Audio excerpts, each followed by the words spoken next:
Hi everyone, Misilla here. I hope that you guys are having a great day. So I wanted to address a video I uploaded 2 summers ago, and it was about using Epsom salt as a soil amendment for tomato plants. And I've gotten a few comments on that and questions, and I responded that I stopped using it because of what happened. It's an airplane. I have to pause for a minute because it's really loud. Anyways, Epsom salt is a source of magnesium sulfate, which naturally occurs in the soil, and it can compete with calcium. And if your plant does not absorb enough calcium, it can lead to blossom end rot on many fruits, including tomatoes, peppers, and I think even squash plants. Inconsistent watering can also cause blossom end rot, so make sure not to let the soil dry out. If the soil is too dry, your plant's roots cannot uptake the nutrients it needs. If you're not sure when to water and you are growing in containers, since soil in containers tend to dry quicker, you can stick your finger down the soil to check for moisture up to the first line. And if it feels dry, you'll know. I just watered this last night, so this is pretty moist. And usually the soil won't stick to your fingers. If it's really dry, then you should water. And as long as your soil is fertile, it will give all the nutrients that your plant needs. Another thing about growing tomatoes and or other fruits, especially in containers, is make sure to fertilize the soil every 2 weeks.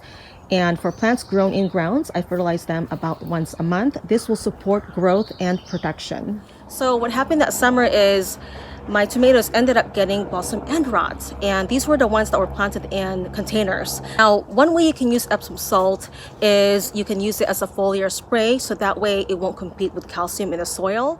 Most garden soil contain enough magnesium that you don't need to supplement or add more to it. And the reason why it can compete with calcium is because the atoms of magnesium are much smaller than calcium. And remember, plants use calcium at the cellular level to help build the plant walls as well as their fruits.